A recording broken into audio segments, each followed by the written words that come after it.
It's starting the event. Okay. Good afternoon, everyone. Let me start by saying thank you and welcome to those who are attending our webinar today. I'm Nazira, co-founder and CEO of Vendorship Inc. At Vendorship, we make government contracting easy. It's great to have you here. Thank you for our speakers today, Angelika Kausche. We have Bobby Swoop.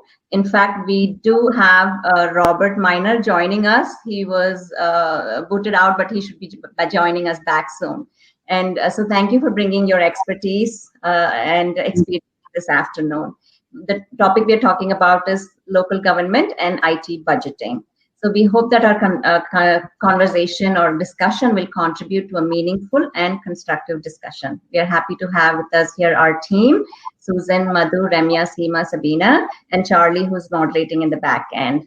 And the detailed bio for our panelists are on our website. So please go and read their profiles. I'm going to introduce them briefly today. Angelika Kausche, who is our Georgia House of Representative, District 50, which represents Johns Creek and North Fulton, is here with us. She is a German American, is the first German American to be holding this office.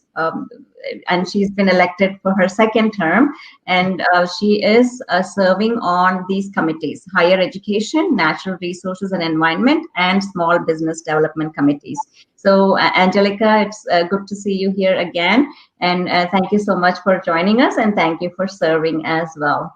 And we have Bobby Swoop, who is our Fulton County Government IT Systems Manager. He is a former U.S. Army computer technician, so I'm sure that experience has really helped you be where you are currently placed, one of the most populous and #1 county in Georgia. So Bobby, thank you for all your work. You are also the procurement, assisting the procurement of technology for the courts of Superior Court. You are also a lead for county land record system and also an application support for criminal justice and courts system. So thank you, Bobby, for joining us. As soon as Bob joins us from working out his technical difficulties, I'm sure I'll introduce him again, and he will bring a wealth of knowledge, and we hope that he's able to join us soon. So thank you again for taking the time today. The first question is more of a general question, and then we'll hit to the core of the discussion. So, Angelika, let me start with you. What is one thing that you have learned during the lockdown period? It can be a personal experience, it can be a skill, or a thought-provoking lesson that you learned. Oh, thank you, Nazira, for having me here and holding this forum, which is so valuable and provides some value information for our people in our area. So the one thing I learned is that it really is that we all need to have a certain flexibility. COVID forced us to really change the way we do things and we work basically from one day to the other. So now after almost a year of this, we have all become experts in Zoom meetings or other web style meetings.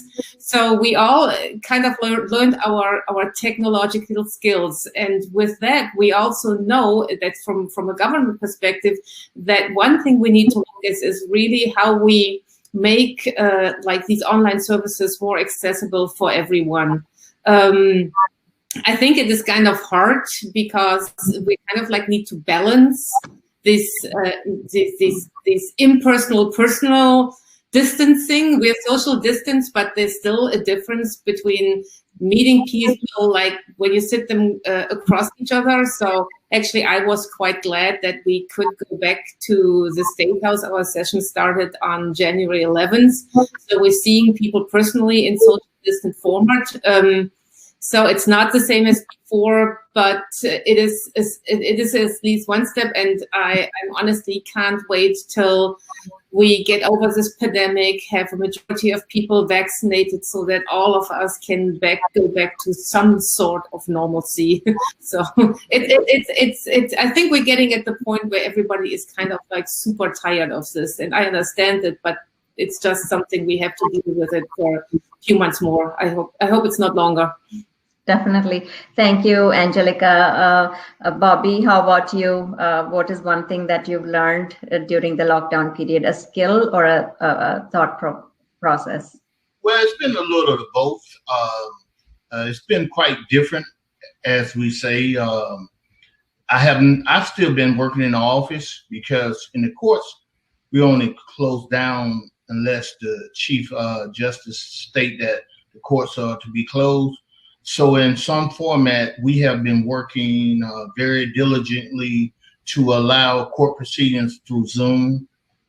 We've had to adjust to setting workers up for remote working, because in the past we didn't have any remote working from our office. And so we had to rush into that and get people going and troubleshooting and staying abreast with our users at home, because, you know, they're not used to this and VPN to the system and not understanding the real formalities on how to get back to the desktop. So it's been not a culture shock, but I think, like as in education, it's been pushed to the forefront a lot sooner than it was coming.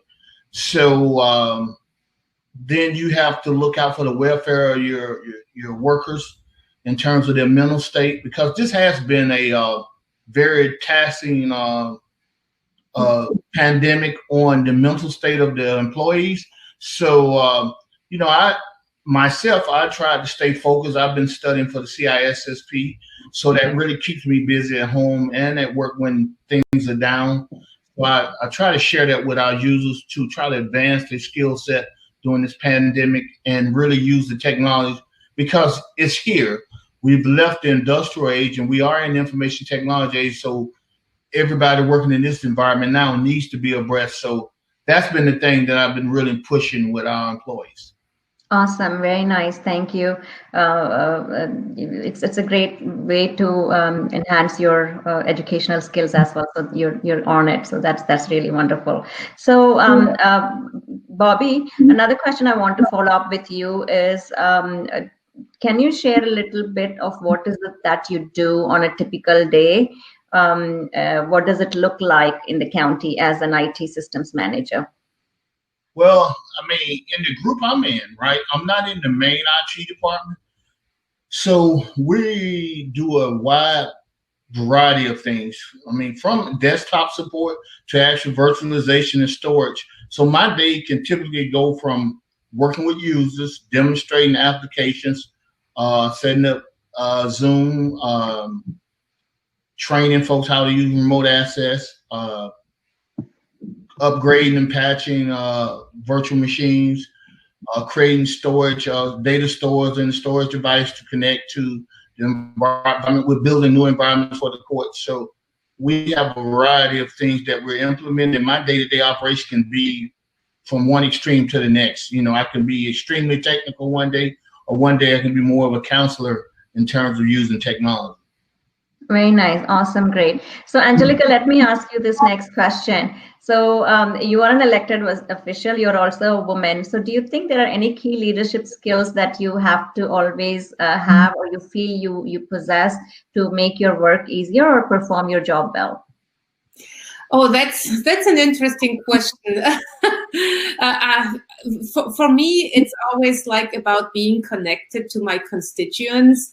And when we talk about the COVID pandemic, this has become much harder. And so so we have to be more resourceful and really try to get this a similar level of constituent connection, build constituent connections without having the face-to-face conversation. And that is much harder.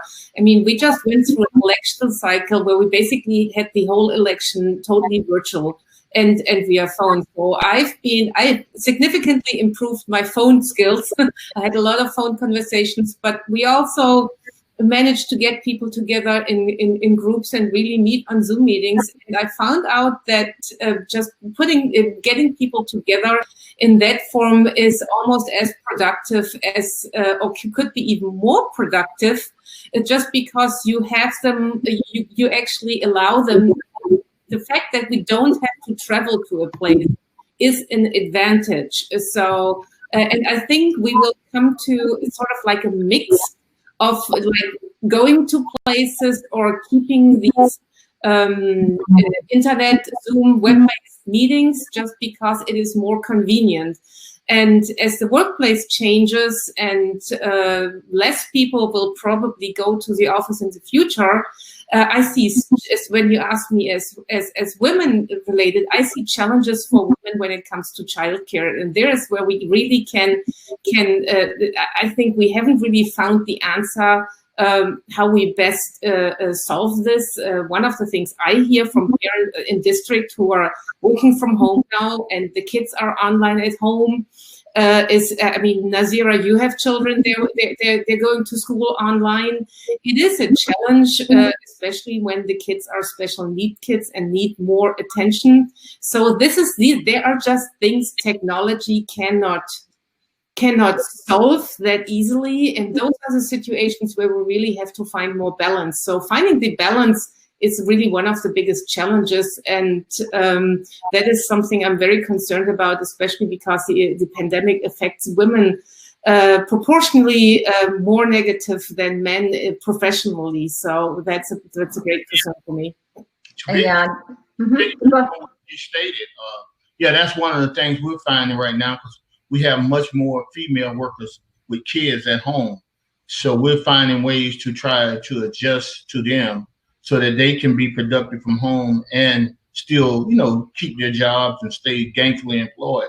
So we do everything we can to curtail our system to meet their needs. So that's just going to be the way. Like I said, I saw this coming after attending conferences over the years, at Cisco Live and other VMware. You see the different technology that were coming in, and you see it slowly coming. But with this pandemic, it expedited things. So we really now have to really work with our staff, which is majority women. So we spend a lot of time adjusting things so that they can work around their kids, because they got to get online and do things with their kids in school and making sure. And then we do have employees that have special need kids. So it's become a task, but, the county has been pretty accommodating thus far. Very nice. So also, I definitely wanted to say we're going to discuss technology in details in the coming minutes. But as we are facing right now, Bob Miner was almost in this panel discussion, and he just got booted out because of might be a low transmission or what. So again, technical glitches, and you have to be just prepared, right? And so I guess that's a part of the work that you have to do, both of you have to do on an everyday basis. So does that mean shutting down, the entire process, or what? Do we have a backup? Did we plan yet? What if this plan A doesn't work? Do we have plan B? So I can imagine all that goes on in your everyday life. But let's discuss this. Let's talk about public budget, right? So looks like Bob has joined us. So Bob, can you turn on your video if possible? We can hear you though. All right, I'm gonna put the video on right now. I'm just looking for my camera. Give me 1 second. Yes, there's a small circle icon, video icon on your left side, on the left corner.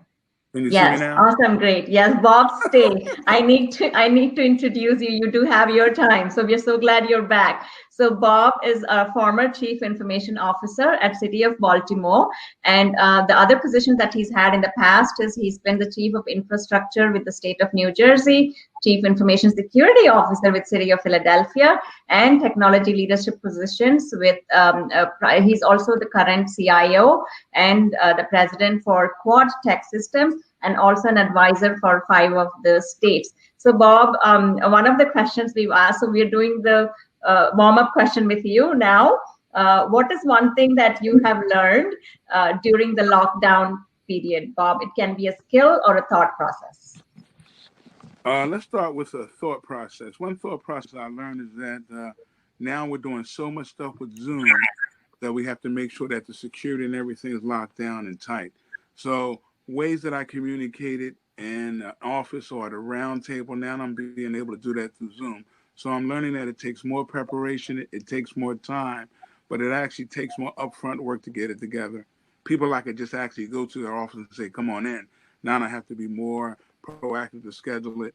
send out a proper agenda to get things moving. Very nice. Thank you, Bob. The second question I had for you that the other panelists have already answered is, did you know that working in technology was what you always wanted to do, even when as a child? And what attracted you to computer science? I would say I never thought about it as a child. I always wanted to be a woodworker. As I got older and as I met people, I met this beautiful boss named Steve Dawson, who was the CIO for the state of New Jersey. He kind of put me on a mind sync that this is what I want to do. I smiled because I have two other sons that's doing the exact same thing. In their mind, they said, wait a minute, it's so easy for my dad. I know I can do it too. But it's something I didn't want to do, but now I have a love for it. That's all I think about. That's all I do. I work as an advisor for many states now, and I give my advice. And I really appreciate the love that I've found working with computers and actually working day by day and kind of figuring out some of the intricacies of computer and computer science. Very well said, Bob. Now let's get back to our normal questions. So we were discussing a public budget. So usually there's a family budget that the household comes together and sets up. Then there is the private company's budget that, depending on small business or medium or large size, they have set up for the next year. But the city, county, and state budget just doesn't work like how a family budget or a private company budget works. So it's called a public budget. It runs in fiscal year or it runs in calendar year. I would like to know from each one of you, because sort of you have experience with the state, county, and city. Angelika, can you tell us what's the budget for what's the state budget for Georgia look like? Is it in fiscal or calendar year, and how are you involved in any of the budget process? Yeah, that is a great question, because the budget is the number one issue we have to decide on in the state of Georgia, and I think that is similar for most of the states in the nation. So we run in fiscal years, so it begins at July 1st and ends at June 30th, and we just reconvened for our 2021 legislative session. And one of the first things we have to do is discuss the amended budget for 2021. So we had big budget cuts in Georgia due to the pandemic. And fortunately, the revenue in Georgia looks a little bit better than expected. So the amended budget is actually better than expected. So that's a good thing, meaning the state of Georgia still has gotten a little bit more revenue. However, it is still under the projected budget we would have liked to have. So we are still probably about $1 billion under what we would like to have and what we had initially proposed for before the pandemic. So we're trying to do more with less because the pandemic has had some challenges. There had to be a lot of changes. I mean, from buying PPE for the state to really improving technology, because all of a sudden the whole state went online. And just to give you like what happened in the State House here, we reconvened for our legislative session last Monday. And we are all basically dispersed all over the chamber because we have to keep social distance. We're wearing our masks. So we are not on our usually spot where we could vote by just pushing our button with our normal electronic system. So now we got voting tablets. I sit up at the gallery so that at least we can vote using technology and everybody can see the way we vote right on the board. Before we had this in June, when we had test run on this, we were all sitting in the chamber and doing voice roll calls. So everybody had to scream yes or no, and that was not very effective, and it took a long time. So technology, they really tried to smooth things. That is just one thing, but when the budget is, we spend most on education. 56% of the budget goes into education. And the way, when it comes to technology, is the way we spend on technology is through the different departments where we spend the money. We can talk about this later. We are right now in appropriations hearings, meaning the appropriations is a joint appropriations committee from the Senate and House is discussing the budget proposal that the governor just proposed in the State of the State address the last week. And it's a big budget, and so they just get hearing from the most important departments, and based on that, we will reconvene, and the appropriations committees will discuss how to spend the money, and then the next step is that we vote in the chamber, in the House and Senate, on the amended budget, probably in the next 2 to 3 weeks latest, and then we have to do the budget for 2022, which would start on July 22nd, and that we have to do by June 30th latest. Awesome, very nice. Wow, that was really detailed. So thank you, Angelika. Bob, let's go to city government budgets. Since you've have your experience, it is the budget process is never easy in the government sector.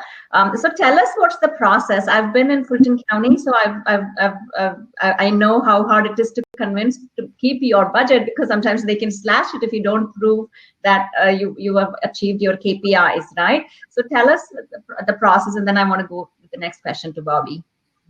Okay, excellent. And it seems like it's funny that a lot of the budgets work the same. We're on a fiscal calendar year as well, but we have to go through a budget committee.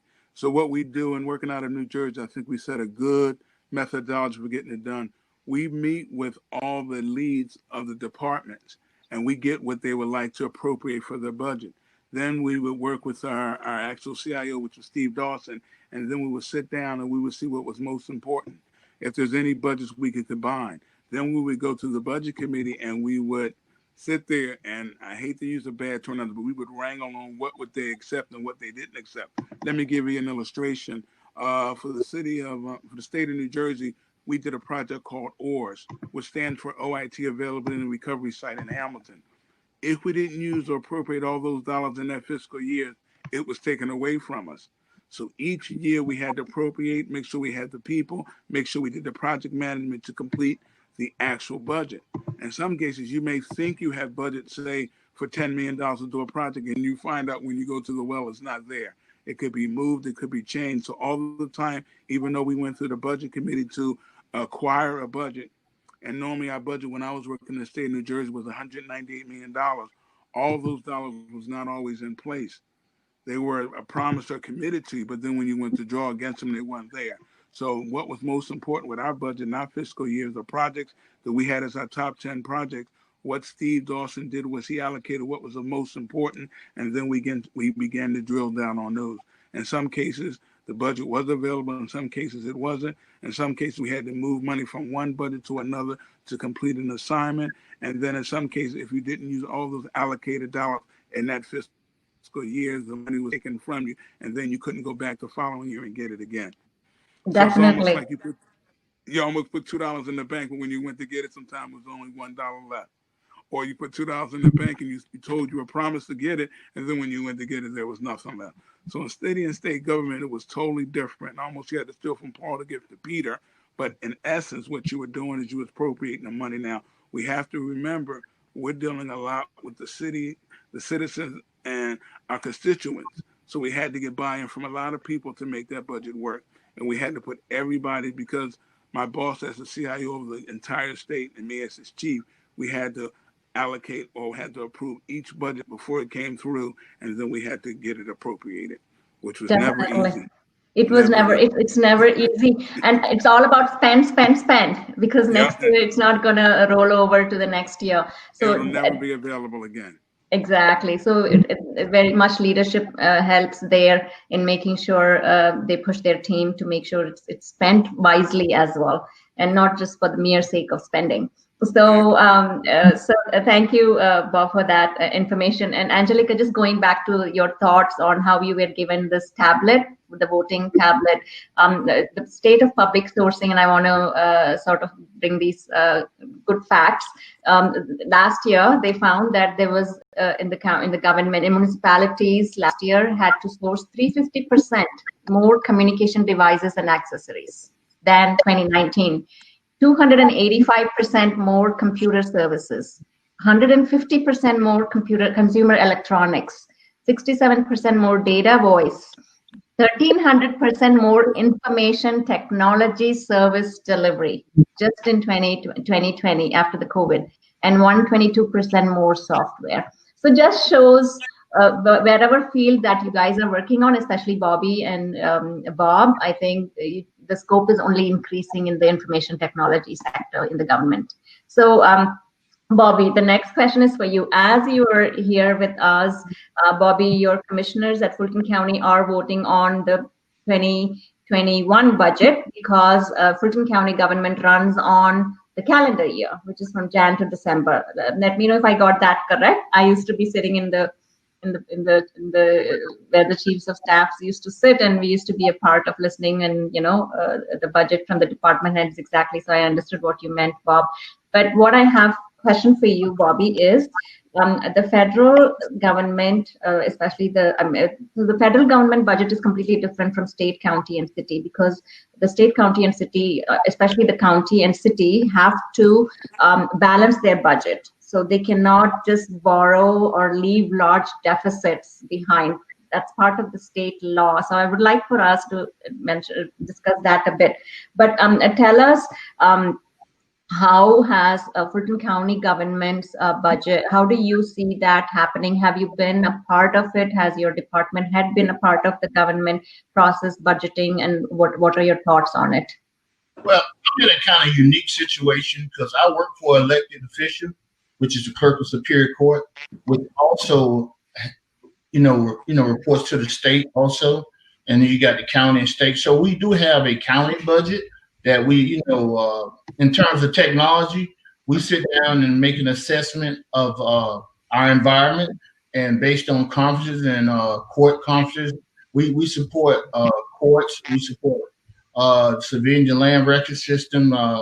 All the clerk, she's responsible for all documents that come into the courts. So we have a variety of budgetary constraints and issues. But what we do, we sit down and make our assessment based on the technology that's going to be needed to help us be productive for the citizens. And we submit that to the administrative staff who does the actual budgeting. And therefore, they go across the street, and to the commissioners and present their perspective of what needed moving forward in the courts. So we kind of unique in a sense because we have one budget coming from the state court clerks, and then the other one coming from the county. So our process is just based on how we assess where we are, where we're going, what we plan to install in the future. Is there an upgrade? Is there equipment that needs to be changed out? We have, we constantly change out. We try to stay at least 2 years ahead in terms of technology. And we don't really have major problems in terms of our budget because clerk's authority makes sure that we have the proper funding to get the technology to provide the information to the state of Georgia. So it's, it hasn't been a strain for us. I've seen more money spent in this last few months, but I don't know if it was federal dollars that brought into the play or we were already budgeted for this money and we just expedite us in spending quicker. Sure, thank you. So Bobby, has there been situations where your department heads have asked for increase in budget and the answer has been no? Well, yeah, I've heard them talking about that on times because we have employees and we have a need. We have something like 300 employees in the Clerk of Superior Court. And a lot of that sometimes is for employment, financials for employment. So, as a county, they may not see the need or they may see it as a cut, but usually she fights pretty well with the county commissioners and she usually get her way most of the time. Well, the type of money that we bring in for the county, so they usually don't give her the hard because we do everything, every county filing you can think of come through the Clerk of Superior Court. And so we make quite a bit of money for the county ourselves. So I don't think nice. Yes, definitely, because the government needs the revenue coming in as well. So, Angelika, let me ask you this: why does state law require that cities need to work on a balanced budget requirements? And if you can just quickly talk about what's the operating budget, the capital, and the reserve, and why is it important for municipalities to run through that? Okay, so I have the only institution or the only government entity that does not have to have a balanced budget is the federal government. The state of Georgia has to have a balanced budget as well, because simply for the fact we cannot print money. That's up to the Federal Reserve. So so we all have to have a balanced budget, and that really requires us to have as accurate as possible budget projections for the upcoming fiscal year, on which we then can base what we can spend, and we then allocate budgets for example, for the counties. I mean, the counties, for example, get money mostly for healthcare, I think, and for the judicial services.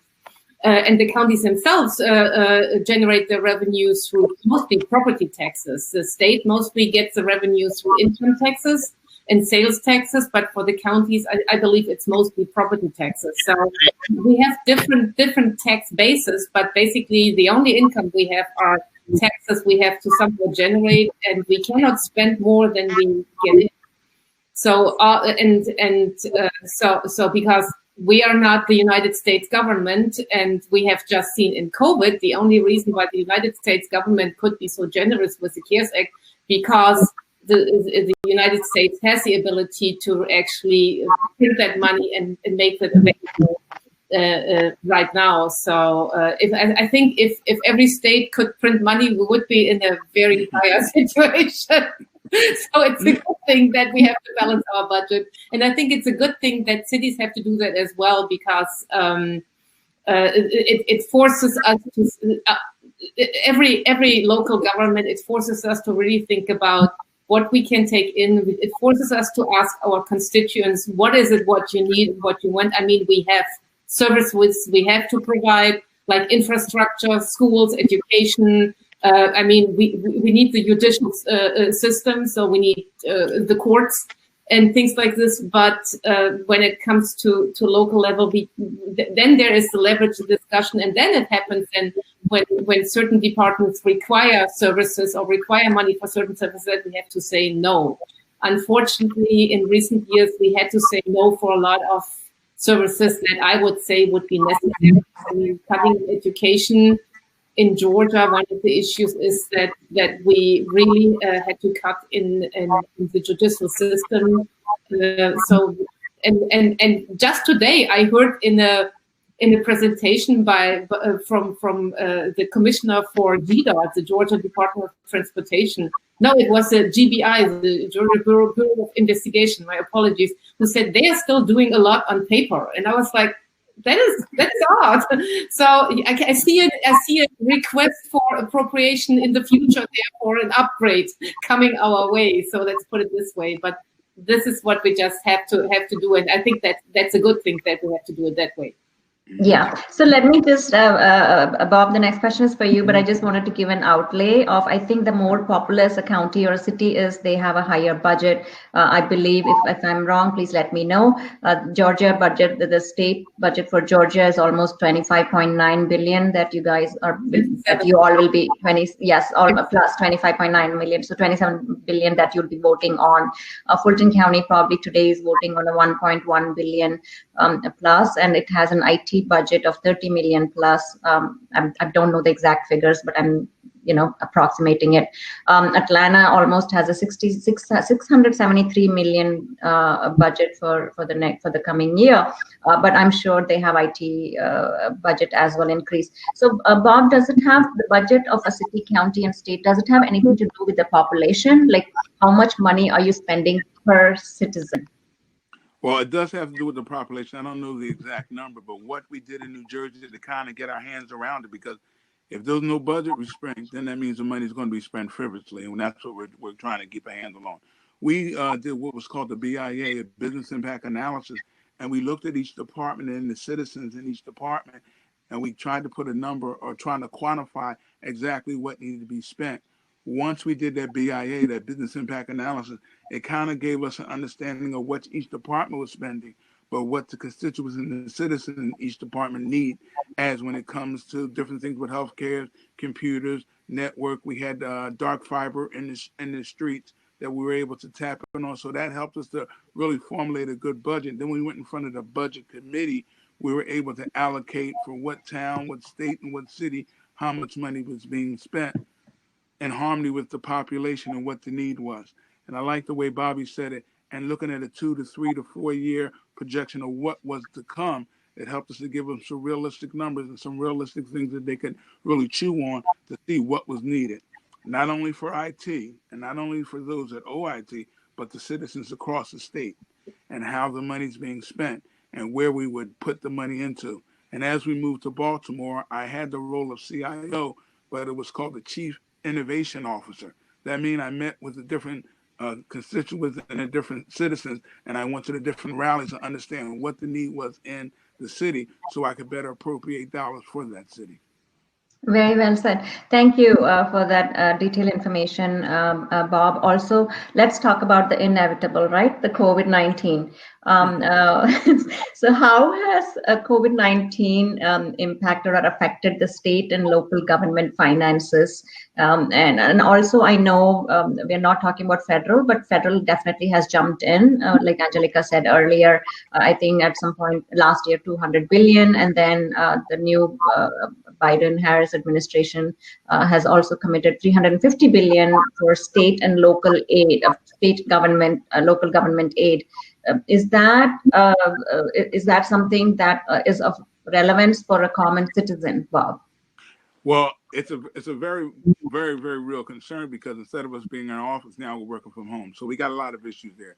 Number one, we had to make sure that those coming in had to be secure. Number one, a lot of the services that we were able to supply, we're no longer supplying, because we have a lot of people not running out the houses to handle certain requirements, certain HIPAA things, that they're not doing it because of the COVID. So what it did is it changed our whole methodology of how we handle things and how we delivered services. The services that we would normally deliver day to day now had to be, in some cases, completely stopped for a while. Now with this vaccine in place, it's opening up, and we're allowed to give out more services.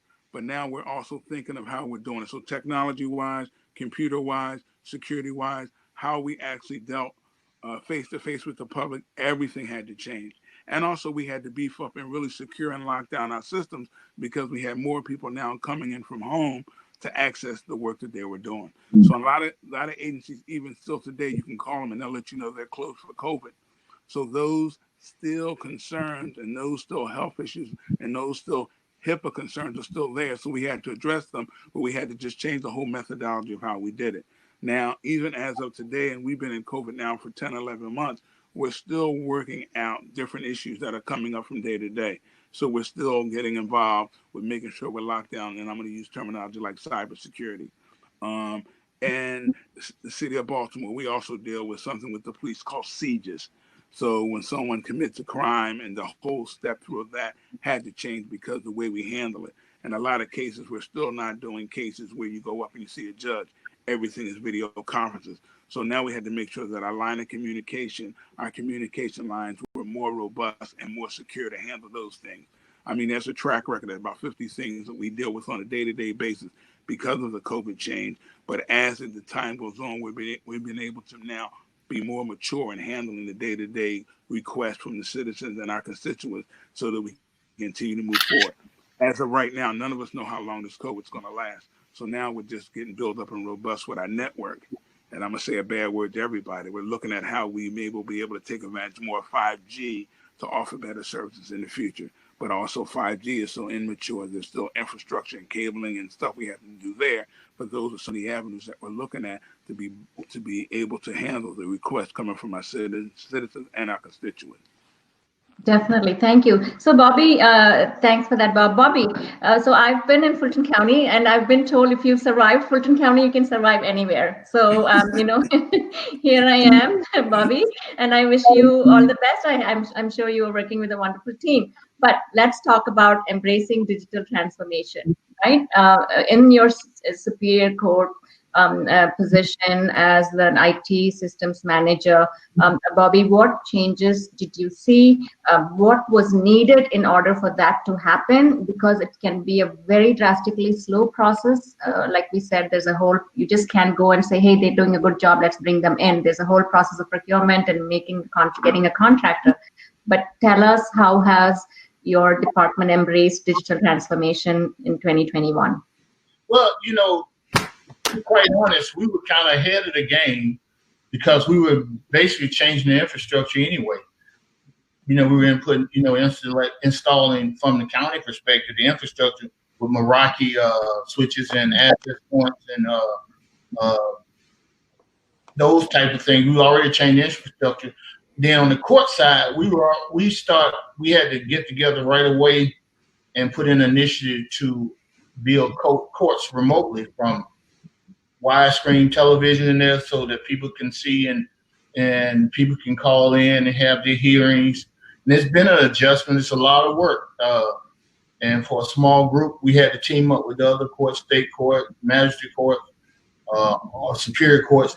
And we had to get together, and they came up with a plan to implement right away all the tools that we needed to be implemented so that we can still service the people who had court hearings.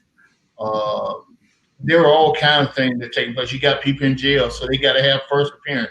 That's mandatory. They still got to have that. We can't just leave them in jail. So you have to provide all this service no matter what. So, like I said, we've been at it since March. When this hit, we hit the ground running. I mean, we started doing all sorts of things, but we're kind of at a point where we got everything under control right now. And it's just, adjusting here and there, implementing new things. But we've been budgeted. Because our budget, like I said, we weren't constrained. We were still able to purchase things that were needed. But like I said, it kind of escalated this a lot faster than we wanted to, because I knew this was eventually going to come. But now it's like forced us right into it. So we're in the meat of it now. And so now we'll budget going forward for these type of things. And like I said, we state mandated. We got all kinds of mandates, and we have to meet those, hell or high water. We can't just say, oh, it's COVID and we can't provide this, because like I said, we can't leave folks in jail. People have hearings, they have, discovery, all sorts of things. And they have, we had to make it so that their attorneys can appear in the court hearing on behalf of them. We had to go to the jail and implement systems out at the jail so that, the guys wouldn't have to be transported because of the dangers of COVID. So they were able to get their first appearance from the jails. So it's been a task. It was scary and of the unknown, but we did it. And like I said, we got a grip on it right now. So. Sure. Very nice. So, Bobby, do you think the employees want to come back to workspace now that they know they can do the same thing back at their home? No, let me be honest with you. I don't think they're ready to come back because we still have issues of being exposed to COVID. We've had quite a few employees have to go home because we got regulations in place that if you exposed or you come in contact, I even had a vendor on site that I had to sit home for 10 days because he was positive. So it's scary, but I guess it's like in the military. When I was in the military, you do things in times that most people don't do. So you want to say you want to stay home, but at the same time, it's got to be done. So you just take it on head on. I mean, I don't mind going into work and being there, but we have to be very safe. We put up things to protect the workers, frontline workers who are face-to-face from plexiglasses and all sorts of things.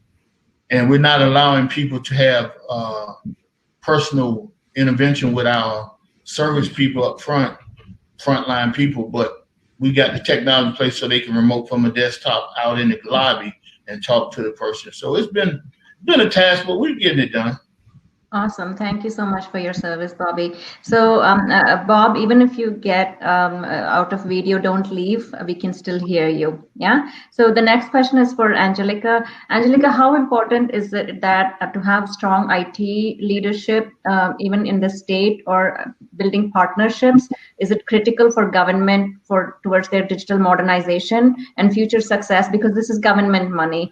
You want to make sure that it is spent wisely, but also get rid of the outdated system in order to serve its purpose in the current era. So I think it is tremendously important because the state needs to keep up with what the technical innovations that are out there.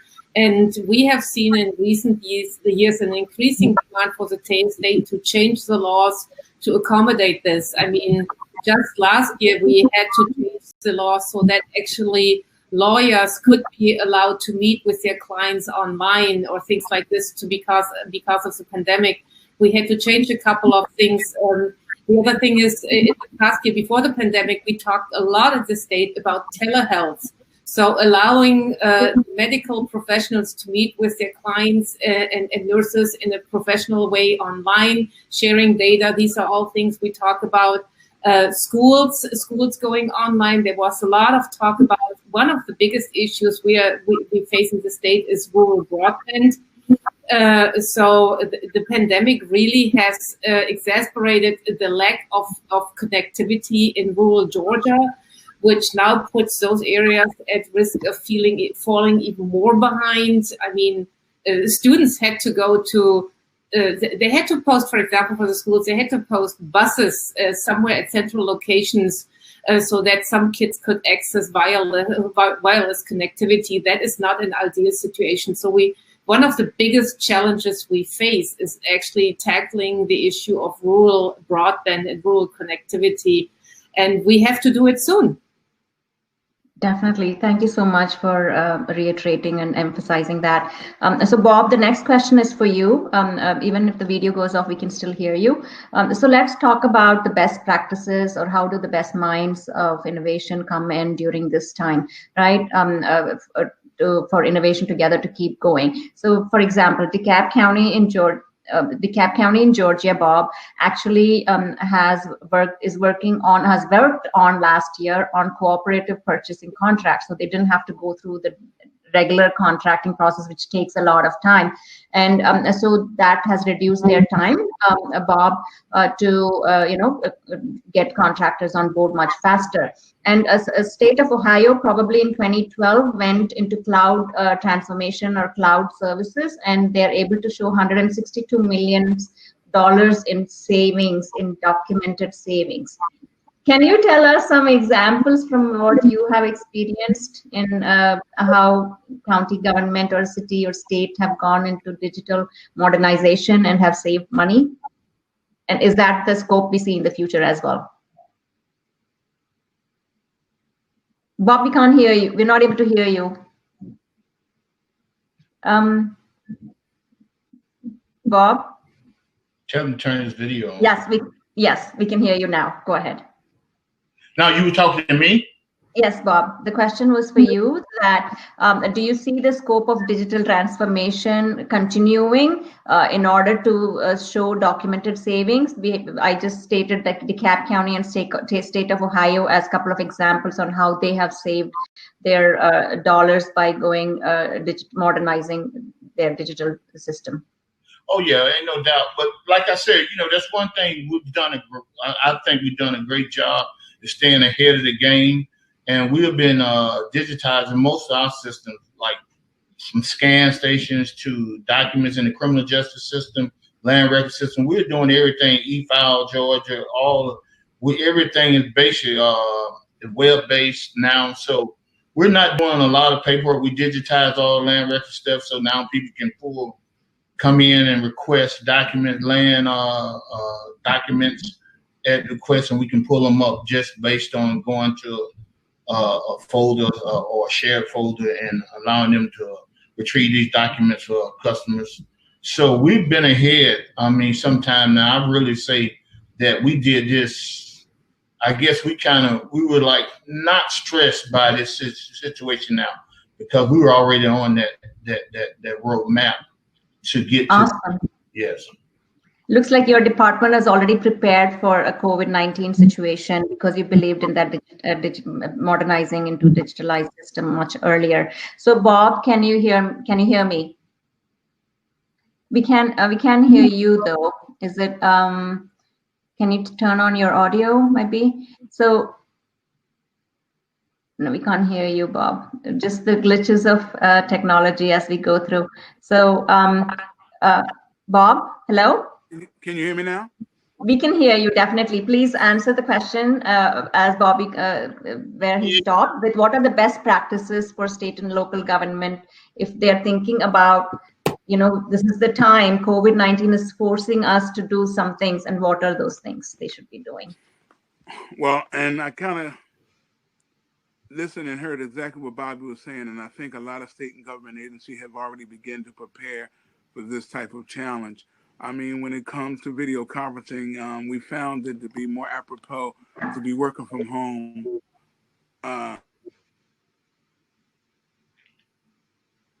Been established.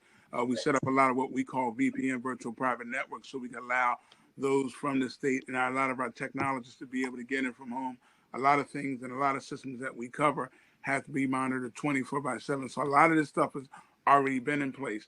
Now, COVID-19 has speeded things up to make us have to be more efficient and more effective in what we do. And also what it has done is it has changed how we've allocated some dollars to do some things. So what I'm saying is we had to put more dollars in the infrastructure and the security and people logging into our systems. And in some cases, in most cases, we had to now stockpile up on some laptops because we didn't want a lot of people to use their own computers, but we wanted them to use our computers that we had locked down so that we would help prevent a lot of security issues, because on home computers, people have all type of stuff loaded that we didn't want loaded. So to really lock it down and put a security factor around it, we gave out our own laptops with certain VPN lockdowns on it and certain key fobs to allow us to make sure that the most important people that had to get to the data and make sure it was secure were able to do that. So we had to change around our initial budget to get that done.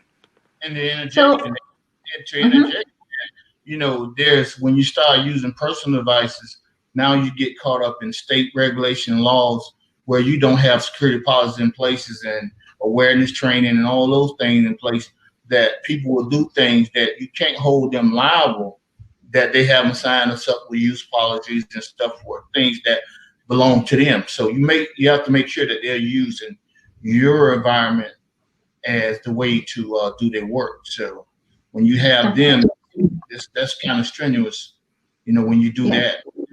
Yeah, some of them are sort of like breaking barriers, Bob and Bobby and Angelika, I'm coming to you. So usually local government or state governments usually have 0 to 3% for their cybersecurity response in their IT budget. And private companies usually have 10% or more. Any thoughts on that? Do you think it's going to change? Because we are hearing a lot of ransomware. In fact, I think recently in Atlanta, they have to pay amount to get their system back. So we just don't know who's the next target. Well, we were already, like I said, that's something that we built the entire department on cybersecurity department.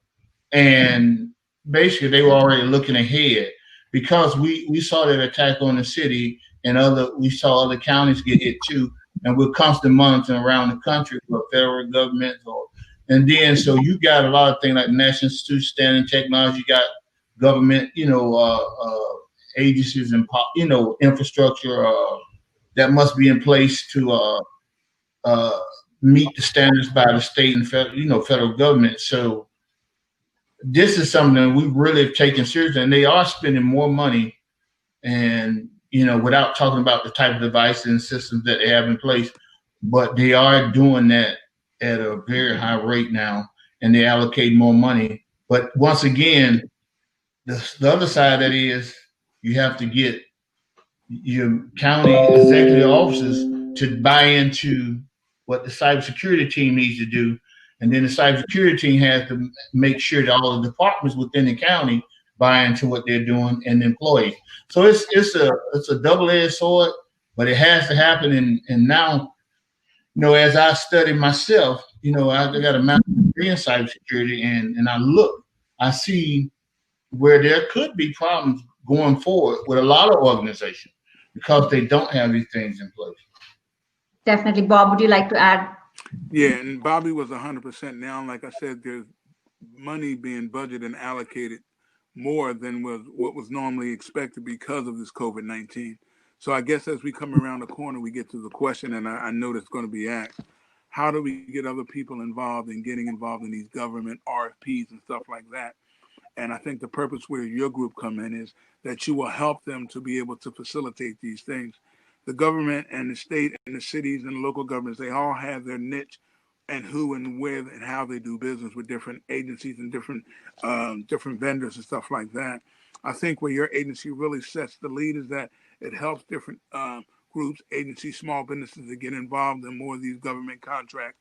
It helps them to write and understand how they get involved with the RFPs. And it helps them, as we're going to say, in not my terminology, we help them to get on the playing field of what's involved. There's a lot of money allocated to city, state, and local government.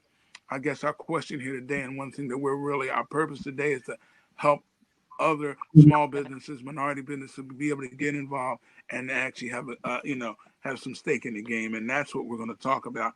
And that's what's most important. The money's there, it's allocated, but how do everyone get involved and be able to share in the wealth? Maybe you can bust a myth since you brought it up, Bob. Definitely, the myth there is that if only people know Bob, they are the ones who are going to win the contract. Yes or no? If the only people know Bob, no. I'm glad you must busted the myth. 3/4 of them don't even want to get into the public sector because they think they need to know Bob or Angelika or Bobby. That's when they're going to win the contract. So for us to even bust that myth, it takes me time because then we have to tell them. Then people go behind bars if they do that. If they already know the contractor. Right. Well, the best thing. Go ahead, Bobby. Go ahead, Bobby. To me, I think the best thing you could do is to get your organization, what I said, certified in certain areas, showing your approval ratings out here as you do things, and being able to show your previous work and how you help secure or save other organizations in the past and present.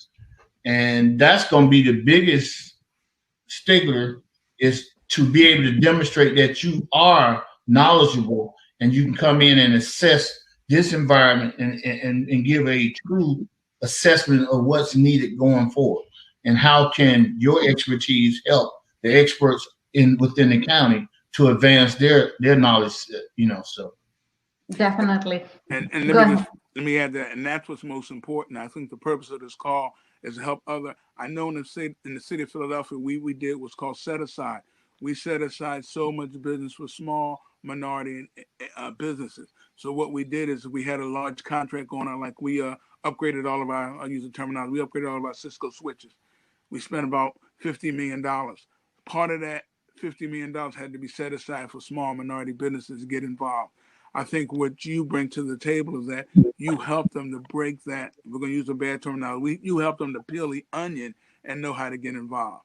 I mean, we just don't always want to deal with the Verizons or certain brands or IBM or Dell. We want everyone to be able to get involved, see how they can get involved, and not just look out there on the website. Or if you go right now, look at the RFPs, there may be 50 million RFPs out there. How do you get involved and get involved with those RFPs? How do you show, as Bobby said, a track record? How do you qualify to be a part of the minority vendorship to get that done? And I think that's where your organization comes in and do a marvelous job. Thank you, Bob, for that. Kudos. Thank you again, Angelika. So the main myth that exists out there is I need to know a person inside to win a contract. So yes or no? No. And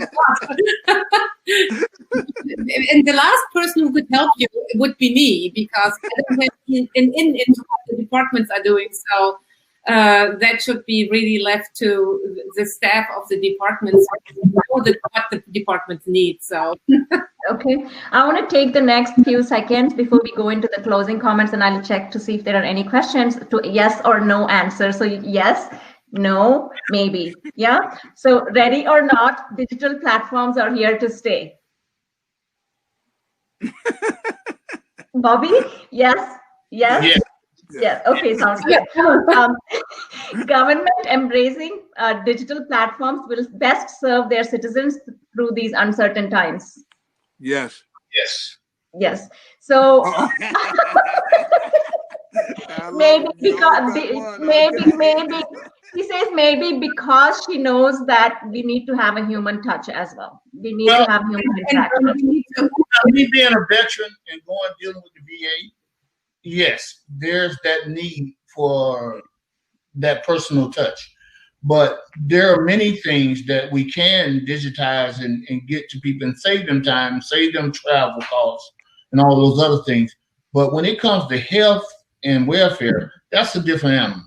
Yeah, that's definitely a different. The other issue is how can we guarantee or not guarantee, and how can we come to better equity, because there's still a lot of discrepancy in what populations have access to the digital world. And until we have that solved, I would say like we're doing our certain populations a disservice. So, and we need to overcome that gap. Very nice. You hit it right on the head, because our older citizens still need that personal touch. They're not technical gurus. They still want to pick up. They want to pick up a phone and not a cell phone, and they want to make that call. So we still got to get that personal touch. And as us being stewards of this craft, we have to make sure we can still do that. Definitely. Public sector organizations must shift from tactical to strategic thinking. Yes, no, maybe? Yes. Yes. Yes. Okay, sounds good. So. And what I was going to say is I didn't want to rock the boat, but it's going to have to be a little bit of both.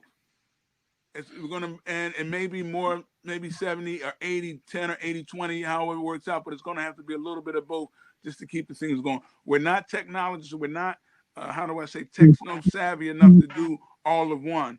We're still going to have some of both involved. So okay, this is the awesome. This is the final yes or no question. Do all government employees have the right training to avoid letting ransomware, or are they cybersecurity trained? No. See Bobby saying maybe. No, I just say in Fulton County, we do have, when we onboard people, they have awareness training about all those things. We do give them training and we give them documentation. So they sign a supplemental use policy, so they should be fully aware. Now, what they do outside of that is a whole different animal. But they are aware, and we do that from day one. But the re-emphasis of constantly retraining, we have to do that more diligently, because there's so many, technology change, the virus change, you got stuff that, you can't even account for. So you got so many type of attacks happening out here every day. It's a constantly reassessing your environment and integrating it, and better putting your people in place. Because your biggest threat's not usually from the outside. They usually happen. You got it. That's 100% correct. And let me just chime in there. For the city of Philadelphia and the state of New Jersey, I was the CIO, the Chief Information Security Officer for both. And in all cases, 98% of the disruptions came from inside. So in my mind, that's why I said, if we had our people well trained or better trained, then a lot of the issues that we had wouldn't come in. A lot of times in the state of New Jersey, working under Steve, we had a firewall, we had a 3-step authentication. A lot of times from the outside, they couldn't break that 3-step firewall, identification, but inside they could. So majority of our problems came from the inside. So I agree, we have to have our people more trained, or we got to put a better watchdog on them to stop doing some of the things they're doing internally. Well, you got to be careful too, because you don't want to constrain them from doing their work and their service. But at the same time, you want them aware, constantly putting out awareness policies and constantly getting them to do awareness training. That to me is about as best you can do. And hopefully you just don't have this running employees because they have rights to do things that you can cause a problem. I agree with you, Bob. I agree. Very well. I do have one question from, there are other questions, but one question I want to take up because of the time constraint, and then I want to go straight to the closing comments. How do you, the attendee Will asks, how do you budget for something you eventually have to do an RFP and send out to vendors?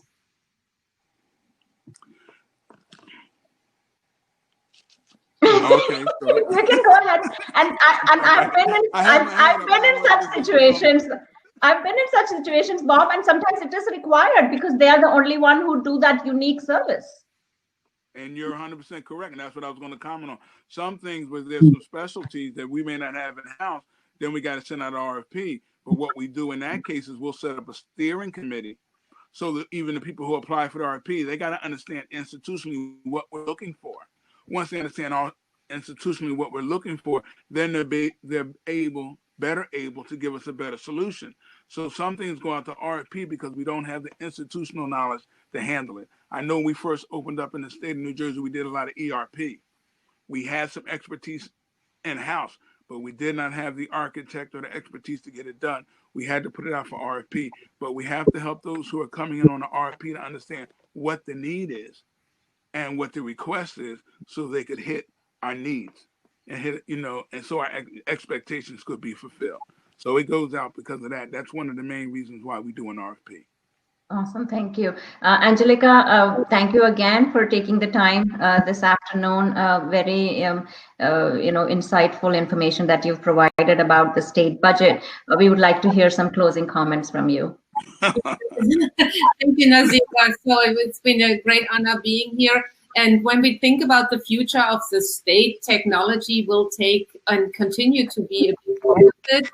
And so we need to work together. And I see that what I think in the future is that we continue private-public partnerships because we need the input from private entities in industries who are the experts in this with the government to really find the best solutions for all of us. So we'll be talking quite a lot about it. So thank you for bringing up this topic and having me.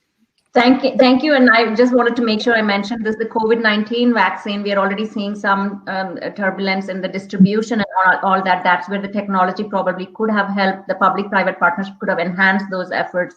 So hopefully we hope that someone from our team or someone is able to talk to you about possible solutions that exist out there to make it happen. So Bobby, closing comments, please.